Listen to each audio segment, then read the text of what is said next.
उत्तर प्रदेश की राजनीति में इन दिनों ब्राह्मण बनाम ठाकुर की तनातनी का मुद्दा सुर्खियों में है। चाहे वो विपक्षी दलों के सरकार के एक जाति विशेष के हित में काम करने के आरोप हों या फिर गोरखपुर से सत्ता पक्ष के एक विधायक का वायरल ऑडियो जिसमें ब्राह्मणों का शोषण होने की बात कही गई। विपक्ष लगातार इसको मुद्दा बना रहा है। ब्राह्मण पर कथित तौर पर अत्याचार का राजनीतिक मुद्दा अब गांव की छोटी छोटी लड़ाइयों में भी दिखाई देने लगा है। कहीं भी किसी विवाद में अगर एक पक्ष ब्राह्मण है तो उसे इसी राजनीतिक रंग में रंग दिया जाता है। इसका ताजा उदाहरण शामली से सामने आया है। पलायन के मुद्दे पर सुर्खियों में रह चुके शामली में अब कुछ ब्राह्मण परिवारों ने पलायन के पोस्टर लगाए हैं और मंत्री और विधायक के खिलाफ नारेबाजी की है।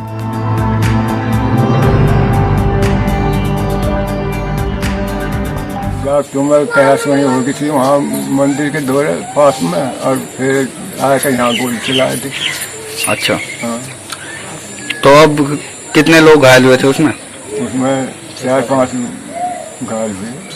अच्छा, तो क्या चाहते हो, क्या करना चाह रहे हो? यहाँ पे पोस्टर लगा दिए, क्या करोगे?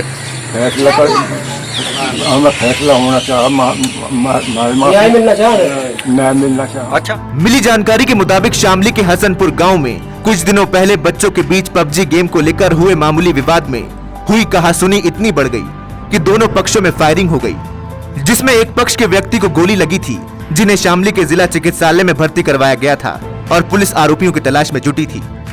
इस मामले में अब नया मोड़ आ गया है। हसनपुर गांव में लगभग 2 दर्जन ब्राह्मण परिवार के लोगों ने अपने घरों के बाहर पलायन के पोस्टर चस्पा कर दिए हैं और योगी सरकार के मंत्री और स्थानीय विधायक के खिलाफ भी नारेबाजी की है।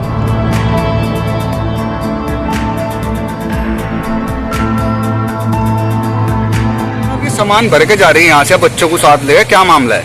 हमारे साथ राइड हो रही जी और हमें अंत कट देंगे और जीव लड़ाई बेची थी। मेरी तो लड़की आंख में छर्रे लग रहे, मेरे आदमी का गोली मार दी और ये मेरे पर दबाव बना रहे को तो फैसला करो नहीं अंत जाओ। मेरे दौरा और कुछ चारा है नहीं, हम अंत जाल लग रहे अपना सामान भर के अपने बच्चों को लेकर और मेरे पर केस गेट यार सुरेश राणा करवा रहा निर्वाल करवा रहा।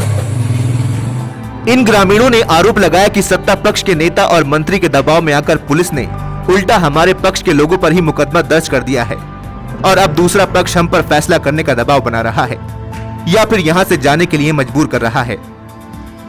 ग्रामीणों ने अपने घर के बाहर पलायन के पोस्टर लगाए हैं। उन्होंने सरकार का विरोध करते हुए एक जाति विशेष के द्वारा उत्पीड़न का आरोप लगाया है।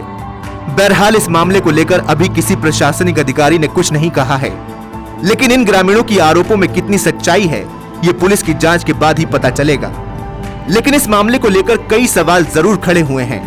क्या सरकार पर जो आरोप एक जाति विशेष को लेकर लग रहे हैं वो सच हैं या फिर ये ब्राह्मण परिवार किसी तरह की राजनीति से प्रेरित हुए हैं और विपक्ष की सहानुभूति लेकर इस मुद्दे पर दबाव बनाना चाहते हैं? ये जो कुछ भी है सरकार को इस पर विस्तृत जांच करानी चाहिए और यदि ये परिवार वास्तव में पीड़ित है तो इनकी समस्या को सुनकर इनका समाधान करना चाहिए। इसके साथ ही स्थानीय विधायक और मंत्री सुरेश राणा पर आरोप लगाते हुए जो नारेबाजी की गई है, इन्हें भी सामने आकर इस मामले पर स्थिति स्पष्ट कर देनी चाहिए ताकि समाज में किसी तरह की जातिवादी और नकारात्मक राजनीति का माहौल ना बने, क्योंकि ये ट्रेंड एक अच्छे समाज के लिए हानिकारक है।